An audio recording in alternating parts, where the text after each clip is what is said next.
نماز تو ہر بندے پر، بیمار ہے، مسافر ہے، جس طرح کا بھی ہے فرض ہے، ہر مومن پر، غریب ہے، امیر ہے، جس طرح کا بھی ہے مومن ہے تو فرض ہے 5 وقتہ نماز۔ اب نماز کا تارک کوئی اللہ کی دوستی کا دعویٰ کرے تو سمجھ جانا یہ مکار ہے، اللہ کا دوست نہیں ہو سکتا، اللہ کا دوست ہاں بولنا، یہ آنکھیں کھول کے رہا۔ تو آپ نے فرمایا بھی دیکھو یہ دیوار ان یتیم بچوں کی ہے جو ابھی تک یتیم ہیں، جو ابھی تک یتیم ہیں، اور ان کا خزانہ اس دیوار کے نیچے ہے، اور جب وہ سن بلوغت کو پہنچیں گے تو وہ نکال لیں گے، یہ حفاظت کرنا چاہیے۔ تو کہا کہ یہ کیوں؟ قرآن کہتا ہے کانا ابوہما صالحا، کانا ابوہا صالحا، ان کا باپ جو تھا وہ صالح تھا، ان کا باپ جو تھا صالح تھا۔ تو کیا وہ باپ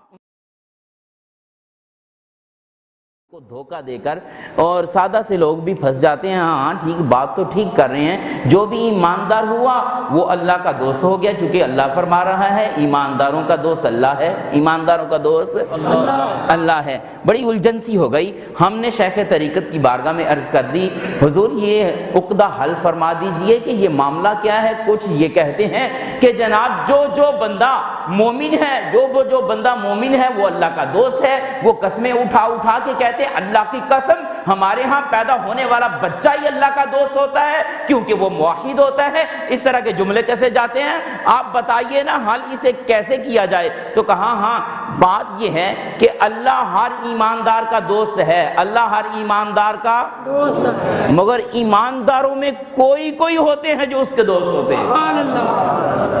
آپ جملہ بڑا ہضم کر گئے، بڑی بات پتے کی تھی، پھر اس کو سمجھیے کہ اللہ ہر ایماندار کا دوست ہے، مگر ایمانداروں میں ایمانداروں میں کوئی منطق پڑھی ہوتے تو یہاں نسبت بھی بتائے دیتا، عموم خصوص من وجہ۔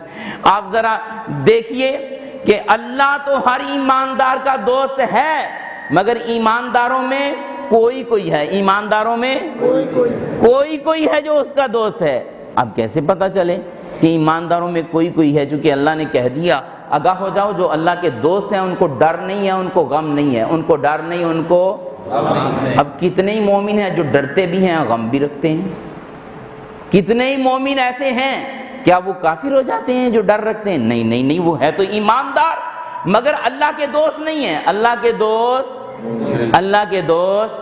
اچھا پہلے یہ سمجھیے کہ ڈر اور غم ہے کیا؟ ڈر اور غم ہے کیا؟ قبلہ مفتی صاحب جہاں جلوہ گر ہیں، حضرت علامہ صاحب، آپ پڑھتے رہا کریں یہ غم کیا اور ڈر کیا۔ ڈر ہوتا ہے اپنی ذات کے متعلق کہ مجھے تکلیف نہ پہنچائے، مجھے نہ مارے، مجھ پر ظلم و زیادتی نہ کرے، میرا مال نہ ہتھیا لے اور مجھے کوئی تکلیف نہ پہنچائے، یہ ڈر ہے اپنے نفس کے متعلق۔ غم ہے اپنوں کے متعلق، غم ہے بولنا ذرا یار، غم ہے اپنوں کے متعلق۔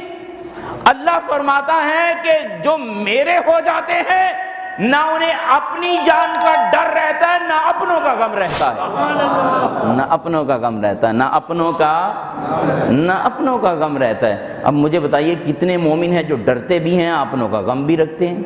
پھر پتہ یہ چلا کہ وہ خاص جماعت ہے، پتہ چلا وہ خاص جماعت ہے جو اللہ کی دوستی کا حق رکھتے ہیں، جو اللہ کی دوستی کا حق رکھتے ہیں، اللہ کی دوستی کا حق رکھتے ہیں۔ اچھا اپنوں کا غم نہیں ہوتا، اس پہ بھی ایک مثال قرآن حکیم سے لیجئے، سورہ کہف۔ میں اشارتاً بات کر کے آگے نکلوں گا، اگر تفصیل میں جاؤں گا تو جہاں بہت سارا وقت لگ جائے گا۔ سورہ کہف میں 16واں پارہ کے شروع میں اللہ تعالیٰ نے 2 نبیوں کا تذکرہ فرمایا ہے، سیدنا موسیٰ علیہ نبینا علیہ السلام اور سیدنا حضرت خضر علیہ السلام۔ کچھ لوگ اس پہ اختلاف کرتے ہیں کہ حضرت خضر علیہ السلام اللہ کے ولی ہیں، کچھ کہتے ہیں نہیں نبی ہیں۔ کیوں؟ کہ نبی کو حکم ہوتا ہے نبی کے پاس جائے، نبی کو حکم ہوتا ہے، اور نبی ولی کبھی نبی کو جو نہیں پڑھاتا اور نبی کو نہیں بتاتا کہ یہ کام ایسے ہے، یہ کام ایسے ہے، نبی کو بتاتے ہیں کہ یہ کام ایسے، یہ کام ایسے۔ اور قرآن حکیم یہ کہہ رہا ہے کہ حضرت خضر علیہ السلام نے بہت سارے کاموں کی تفصیل جناب موسیٰ علیہ نبینا علیہ السلام کے سامنے رکھی۔ اچھا یہ 2 نبیوں کا تذکرہ، اور وہاں چلتے چلتے ایک دیہات میں ایک دیوار کو سیدھا کیا، ایک ایک دیوار کو سیدھا کیا۔ دیوار کو کیوں سیدھا کیا گیا؟ جناب خضر علیہ السلام سے پوچھا گیا تو آپ نے فرمایا بھی دیکھو یہ دیوار ان یتیم بچوں کی ہے جو ابھی تک یتیم ہیں، جو ابھی تک یتیم ہیں، اور ان کا خزانہ اس دیوار کے نیچے ہے، اور جب وہ سن بلوغت کو پہنچیں گے تو وہ نکال لیں گے، یہ حفاظت کرنا چاہیے۔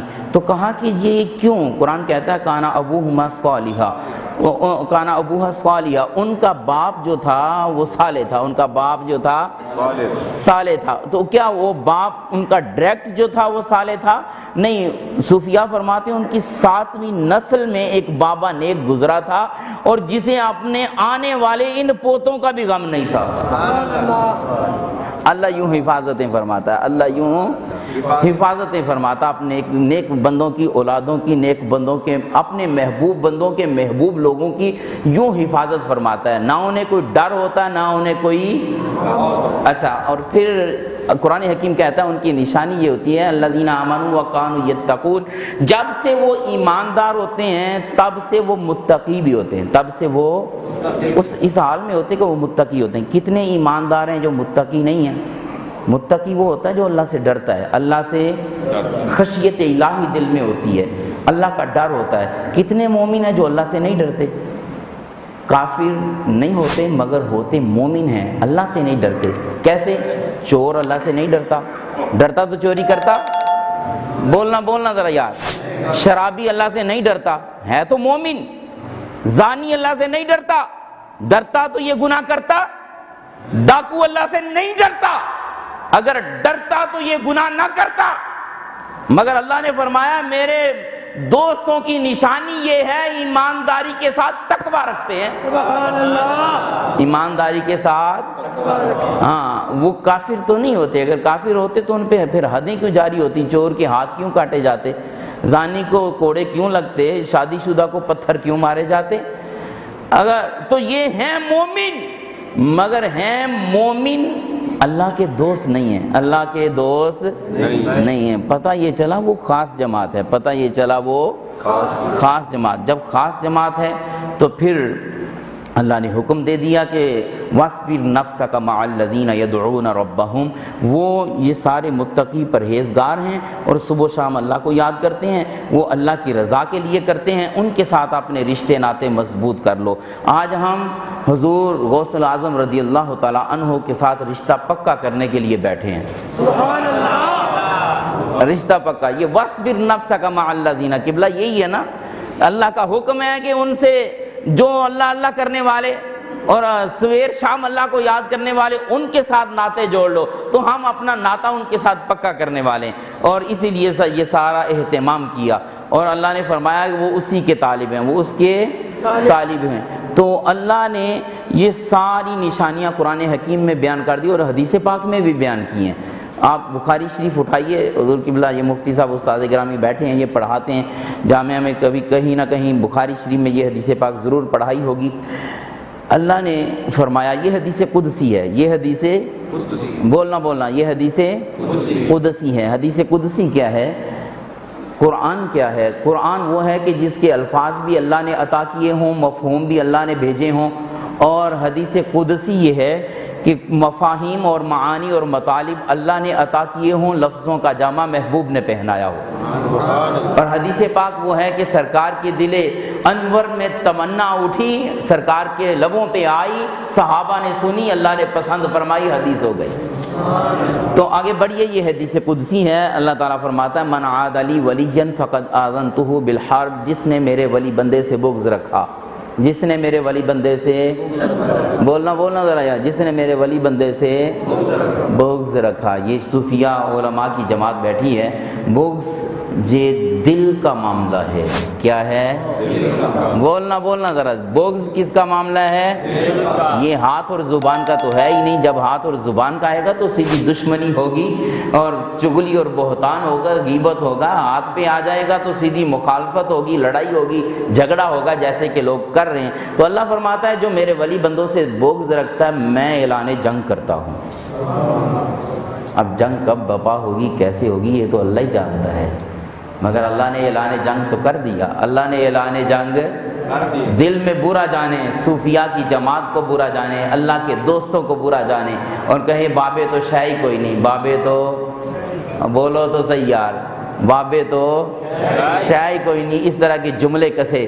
اور یہاں چلتا چلتا یہ بات یہاں اس نے نہیں ختم کی، وہ بات تو اماں بابا پہ بھی چلا گیا، ابا تو شاہ کوئی نہیں، اماں تو شاہ کوئی نہیں۔ باہر کیا اگر یہاں بھی ہم باتیں کرنے لگیں تو سینکڑوں آیتیں یہاں پڑھ سکتے ہیں کہ اماں بابا کو اللہ نے کیا رتبہ دیا ہے۔ اور صوفیاء کی جماعت، صلحاء کی جماعت اور صوفیاء، اللہ نے فرمایا من عاد علی ولیًا فقد آذنتہ بالحرب، جس نے میرے ولی بندے سے بغض رکھا اس سے اعلان جنگ کرتا ہوں۔ اسی حدیث پاک کا اگلا جو سنیے کہ دوست بندہ بنتا کیسے ہے، دوست بندہ ذرا توجہ رکھیے، بس تھوڑے لمحات باقی ہیں۔ بندہ یہ دوست اللہ کا ہوتا کیسے ہے؟ اللہ تعالیٰ نے فرمایا، محبوب فرماتے ہیں، اللہ فرماتا ہے وہ فرائض کی تکمیل کرے، فرائض کی ہاں میں آسان کر دیتا ہوں، جتنے اس کے ذمے فرض کام ہیں وہ سارے پورے کرے۔ جتنے کام اس کے ذمے فرض ہیں، نماز تو ہر بندے پر، بیمار ہے، مسافر ہے، جس طرح کا بھی ہے فرض ہے ہر مومن پر، غریب ہے، امیر ہے، جس طرح کا بھی ہے مومن ہے تو فرض ہے 5 وقتہ نماز۔ اب نماز کا تارک کوئی اللہ کی دوستی کا دعویٰ کرے تو سمجھ جانا یہ مکار ہے، اللہ کا دوست نہیں ہو سکتا، اللہ کا دوست ہاں بولنا، یہ آنکھیں کھول کے رہا کریں دونوں طرفوں سے۔ اور کوئی مکاری میں آ کر کہتے ہیں ہم نماز مدینہ ادا کرتے ہیں، معاذ اللہ، کہتے ہیں ہم نماز کعبہ کی چھاؤں میں ادا کرتے ہیں اور لنگر یہاں پاڑتے ہیں، لنگر یہاں کھاتے ہیں، یہ ایسے 2 نمبر مکار لوگوں کے ہاتھوں کبھی نہ آنا۔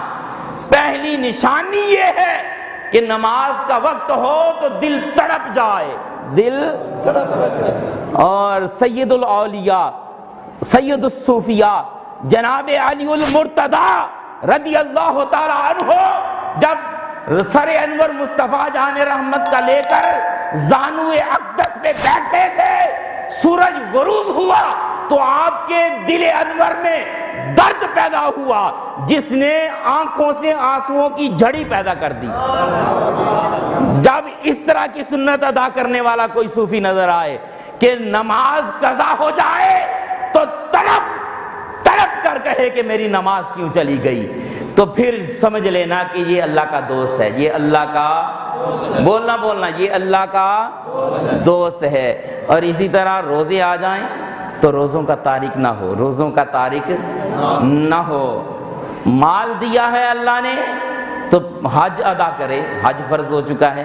مال دیا ہے تو زکوٰۃ فرض ہو چکی ہے، زکوٰۃ ادا کرے۔ یہ سارے فرائض ادا کرنے کے بعد اللہ فرماتا ہے ان میں کثرت نوافل کرے، کثرت نوافل کرے، یہ جان چھڑانے والا نہ ہو۔ مسجد میں آیا 2-4 سجدے ادا کیے تو یوں گیا نا، پوری نمازیں، اور لوگوں کو یہ نہ بتاتا پھرے کہ جناب بندہ نماز عشاء تو صرف 9 ہی رکھتے ہیں اور یہ پیچھے آگے کیا پڑھتے رہتے ہو، اتنی لمبی نمازیں کیسے پڑھتے ہو۔ ایک شخص مجھے بتانے لگا کہ میں کسی ایسے خشک آدمی کے ہتھے چڑھ گیا، وہ مجھے جمعہ پڑھنے اپنی مسجد لے گیا، کہا اس نے تو 2-4 رکعتیں